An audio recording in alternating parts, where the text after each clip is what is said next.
Thank you for joining in. This project is funded by the European Union Horizon program.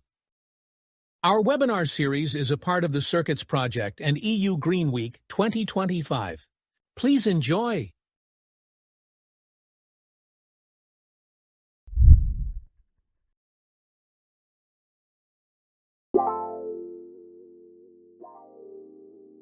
Okay, so let's start with the demo.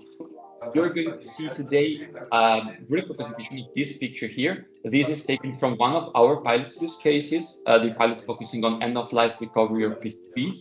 And it basically consists of two user flows.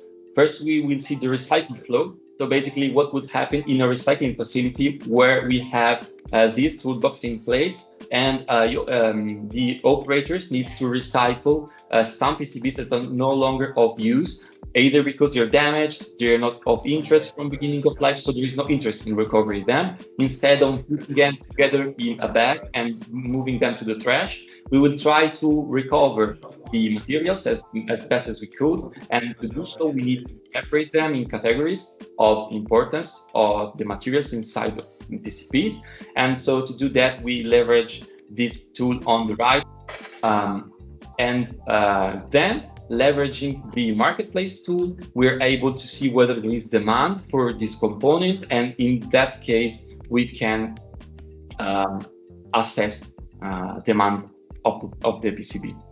The second step instead is the reuse flow. So let's suppose that there is interest from an OEM, so a beginning of life actor, to recover some PCBs. Instead of wasting them or recycle them, we can put them aside and then negotiate with OEMs a suitable deal in order for these PCBs to be sent back from the dismantled facility to the beginning of life. And this also closes the loop that I was mentioning before. Now for the live demo, I'm going to share with you this screen, which is a camera. And it's taken from these AR glasses. They are not of use at the moment, but they will come in hand later. But just to give you an idea of what I'm seeing. So in front of me, I have a PCB component that you can see here. And I want to know what is its value, okay, in order to put them in the appropriate pile of PCBs to be recovered later based on material that the PCB contains.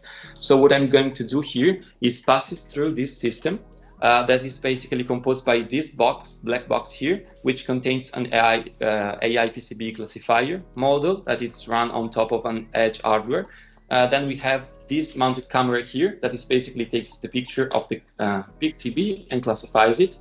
And so let's try and see if it works. So I'm putting here the PCB, the white light is blinking, so it's taking the picture. It takes the picture and instantly gives us feedback. So we see that this is, I don't know if you can see it, but it says too low. So this is a low level classification, meaning that this PCB doesn't contain any useful or precious materials, or at least not in enough quantity to justify to be recycled with a lot of effort. So we can put it in a different pile for it to be recovered later. Now, this is the first flow. This covers the first flow, which is basically the recycled flow. Now let's see the reuse flow. So let me go back. I'm still using the headset because the idea is to give to the recycling plant these glasses for an operator and for it to help them, guiding them through this process. So first thing first, I'm an operator. I must log into my application with a QR code. Then I can select the first voice, which is scan code. So let's say I'm scanning barcodes on appliances, for example, dishwashers, in order to see in which of them there are PCBs of interest, so that I'm not wasting time dismantling all PCBs from all dishwashers, just the ones that for which there is demand from the OEM side. So let's suppose that is on this PCB board, there is a barcode of a appliance for which a desired PCB is needed from beginning of life. What I can do is scan it with this laser gun. I'm going to laser gun the code. And then I'm searching here for availability. we found a request on the marketplace, meaning that an OEM somewhere needs this PCB. And so we can negotiate with them the agreement for which I'm able to send them the PCBs, and then an exchange of money takes place, of course. We can retrieve this contract that has been previously put up by the OEM, meaning that me, as an OEM, I want to share a PCB under certain conditions. We see here like a demo contract with no permissions or prohibitions, but you can imagine that you can restrict for provenance of the PCB, so only EU PCBs or something like that. So we're going to accept the contract, and then we're going to negotiate it, meaning that we are able now to proceed to the recovery of PCB instructions. Now, we have here also a manual that is shared by the OEM that basically tells us how to dismantle the PCBs. This is official documentation shared by DECO. And so the idea is that you can see both if there is demand for the PCBs and also dismantle the dishwasher in a way that is non-destructive and brings you back the PCB in the most optimal state available. After this, since there is demand, we want to push the offer on the marketplace, and we will do this with a picture. So I'm going to take a picture of the PCB here. And then from now on, once the PCB is uploaded to the marketplace, my job as an operator is done. I can focus on other PCBs, and on the other hand, a white-collar worker or a supervisor can take him from here through the marketplace tool and then proceed to the actual agreement with the OEM, the selling part, so the legal part. For this, instead, I'm going to share with you another presentation that is from my colleague, Federico, which will demo you the next step. So from the marketplace, how can I actually make an agreement with the OEM for the PCB recovery? So here I am to present you the marketplace. We have seen previously, Mattia, that we're doing basically the seller cycle, seller routines of uploading a PCB. Therefore, here it is the marketplace in a second, as you can see. The marketplace homepage where the account that represents a seller can connect to. Of course, the marketplace blockchain based, therefore the account is a blockchain based account. He can connect to the marketplace and can log in through the submission of the credentials. Therefore, he is on the marketplace as a seller, and he has created the object, the token of the PCB that we can see right here. Now, the token is created and it is traceable during its entire lifetime. And the offer is also created. The offer is not already created. The offer can be created now. So we can go on our token, which is here, and create the offer. We can choose the price, the quality that we think about. As we were talking, quality is quite an issue, as you can't really tell if a PCB is, of course, working or not just by looking at it. And tests are quite complicated, even if you could make some tests on it. But we rely basically on a system of delivery, and if the buyer is not satisfied of the condition of the PCB, he can return the product. Basically that's our fallback to solve the problem.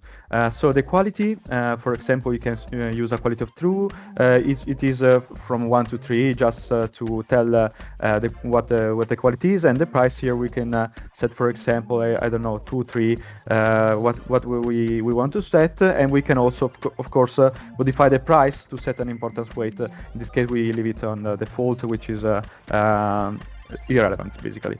Then we can create the offer, so that in a moment the process is done on the blockchain side in the backend, and then we can see it on the offers.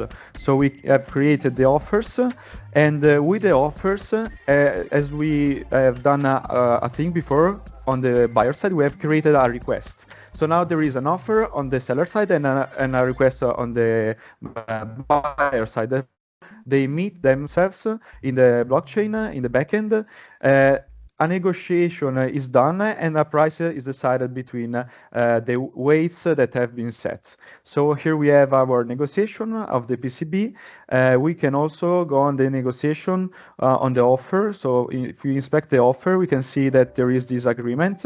The agreement is a smart contract that allows buyer and seller to trade the goods without relying on third party. So now, for example, we can accept or decline the offer based on the price and on the conditions that are listed here. If you are happy or not, so that we can accept. And now, while the acceptance is processed,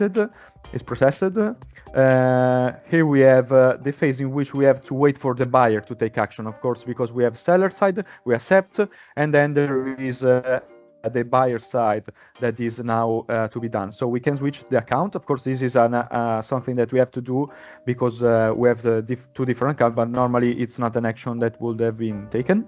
We can do the login from the buyer side. As you can see, it's also really easy to do that. And here we have our agreement.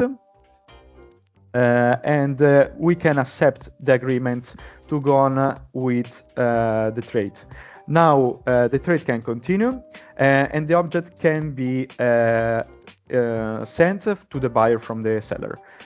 When the buyer receives the object, he can confirm the receivement of the object. So the object is basically exchanged and confirmed. So there are no issues with this. And during this process, I forgot to say something that is really important, that we have deposited two escrows that are the value of the PCB and the token. So the token allows the seller to not trade again, and the escrow is put as an escrow basically from the buyer, so that no issues can arise from here. Then if the buyer is satisfied with the product, it can accept it, or maybe it is not satisfied, it can mark as unsatisfied and return the product to the seller. In this case, we mark it as satisfied, and in a moment the trade is going to be done. Thank you. If you have any question. Now, as you can see, the trade is completed. The assets have been transferred. Therefore, I can see that I have my token here as a good. Here it is the token, and also in my tokens it appears to be displayed in a more friendly, user-friendly way. Thank you very much.